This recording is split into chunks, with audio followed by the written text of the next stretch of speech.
Hello my dear கிரிக்ஸ் viewers, உங்க எல்லாருக்கும் ஒரு பெரிய வணக்கம். இன்னைக்கான வீடியோ என்ன அப்படின்னா, ரச்சின் ரவீந்திரா எஸ் டெவான் கான்வே அவரோட அவைலபிலிட்டி ஐபிஎல்ல வந்து பாத்தீங்கன்னா எந்த அளவுக்கு இருக்க போகுது அப்படிங்கிறது வந்து தெரியல ஆக்சுவலி.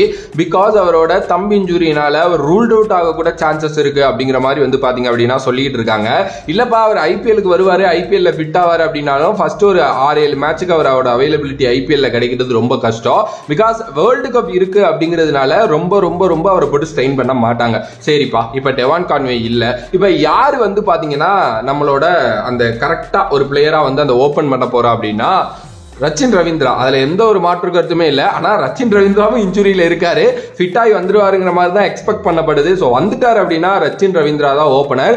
நம்ம ஃபர்ஸ்ட் எடுத்தப்போ நிறைய பேசிட்டு இருந்தோம். ரச்சின் ரவீந்திரா எடுத்தப்போ எதுக்கு ரச்சின் ரவீந்திராவை எடுக்கிறாங்க, டெவான் கான்வே இருக்கிறப்போ அவரால் எப்படி வந்து ஓபன் பண்ண முடியும், ஏன் இப்படி இது பண்றாங்க, ஆனா ஒரு நல்ல பிக்கு தான், ஆனா இப்படி ஒரு டேலண்ட்டை வேஸ்ட் பண்ண போறாங்க சிஎஸ்கே அப்படிங்கிற மாதிரிலாம் நிறைய பேசிட்டு இருந்தோம். ஆனா அது என்ன எங்கேருந்து எப்படின்னே தெரியல. ஏதாவது ஒண்ணு நல்லபடியா சிஎஸ்கேக்கு அமைஞ்சிரும். அப்படிப்பட்ட ஒரு விஷயமா தான் ரச்சின் ரவீந்திரா எனக்கு சிஎஸ்கேக்கு கிடைச்சிருக்காரு அப்படின்னு நினைக்கிறேன். என்னைய பொறுத்த வரைக்கும் என்ன அப்படின்னா, ரச்சின் ரவீந்திரா ஒரு எக்ஸ்ட்ரீமான டேலண்ட்டுங்க.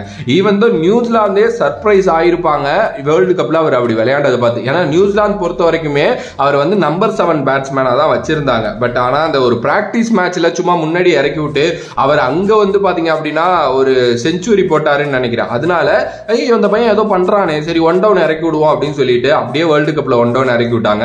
அதுக்கப்புறம் வந்து பாத்தீங்கன்னா அது ரெஸ்ட் இஸ் ஹிஸ்டரி. இப்போ வரைக்குமே அவர் நிக்கவே இல்லை, அந்த கியர் போட்டு போய்கிட்டே இருக்காரு. அப்படிப்பட்ட ஒரு பிளேயர் தான் ரச்சின் ரவீந்திரா. இப்ப சிஎஸ்கே மாதிரி ஒரு டீமுக்கு வர்றப்போ செம்மையா செட் ஆவாரு. ஏன்னா ரொம்ப ரொம்ப சின்ன பையன் ஆக்சுவலி. இங்க இருக்கிறவங்க எல்லாமே வந்து பழந்தன்னு கொட்ட போட்டவங்க. அதை தாண்டி நியூசிலாந்து பிளேயர்ஸை ஒரு மாதிரி நல்லா அரவணைச்சு வச்சுக்கக்கூடிய ஒருத்தவங்க. ஸோ அதனால வந்து ரச்சின் ரவீந்திரா சிஎஸ்கேல இருக்கிறது அவருக்கு ரொம்ப நல்லது. Okay, coming to the point. Okay, சிஎஸ்கேல இப்ப ரச்சின் ரவீந்திரா ஓபன் பண்ணுவாரா அப்படின்னா, டெவான் கான்வே இல்ல அப்படின்னா ரச்சின் ரவீந்திரா தாங்க ஒரே ஆப்ஷன் ருத்ராஜ் கெய்க்வாடோட ஓபன் பண்றதுக்கு. கண்டிப்பா வந்து பாத்தீங்கன்னா ரொம்ப ரொம்ப சூட் ஆவாரு. அதுவும் சென்னை மாதிரி கண்டிஷன்ஸ்ல இல்ல வந்து பாத்தீங்க அப்படின்னா இந்தியன் பிச்சர்ஸ்ல எங்கேயா இருந்தாலும் அவர் நல்லா ஆடுவார். அது நம்ம வேர்ல்டு கப்லயே வந்து பாத்தீங்க அப்படின்னா ரொம்ப நல்லா பார்த்துட்டோம். ஸோ டெஃபினெட்லி அவர் ஒரு நல்ல ஆப்ஷனா வந்து பாத்தீங்க அப்படின்னா ஓப்பனிங் ஆப்ஷனுக்கு இருக்கிறதுக்கு நிறைய சான்சஸ் வந்து இருக்கு. பட் த சேம் டைம் வந்து பாத்தீங்கன்னா ஒரு சில விஷயங்கள் வந்து இருக்கு. அவரோட இன்ஜுரி கன்சர்ன் வந்து பாத்தீங்க அப்படின்னா இருக்கு. அவர் வந்த உடனே ஃபிட்டா இருப்பாரா அப்படிங்கிறது வந்து தெரியல. ஏன்னா அவருமே வந்து அங்க தவிச்சுக்கிட்டு இருக்காரு இன்ஜுரினால அப்படிங்கிற மாதிரி வந்து சொல்லப்படுது. சோ இதெல்லாம் கரெக்டா வருது அப்படின்னா ருத்ராஜ் கெய்க்வாட் அண்ட் நம்மளோட ரச்சின் ரவீந்திரா தான் வந்து பாத்தீங்கன்னா ஐபிஎல் 2024 ஓபனர்ஸ் தான் இருக்க போறாங்க அப்படிங்கிறதுல இந்த ஒரு மாற்று கருத்துமே வந்து பாத்தீங்கன்னா கிடையாது. நிறைய பேர் இதை ஆசைப்பட்டிருப்பீங்க. ஏன்னா ரச்சின் ரவீந்திரா சிஎஸ்கேக்காக விளையாடணும், அதுவும் ரொம்ப நல்லா விளையாடக்கூடிய ஒரு பிளேயர். அவர் நல்லாவே விளையாடலனாலும் நீங்க வாய்ப்பு கொடுங்க, அவர் வந்து 10 மேட்ச்ல 6 மேட்ச் அடிச்சு கொடுத்துருவாரு அப்படிங்கிற மாதிரி தான் எல்லாரும் சொல்றோம். சோ அதுக்கு ஏத்த மாதிரி இப்போ ஒரு காலமும் வந்து அமைஞ்சிருக்கு.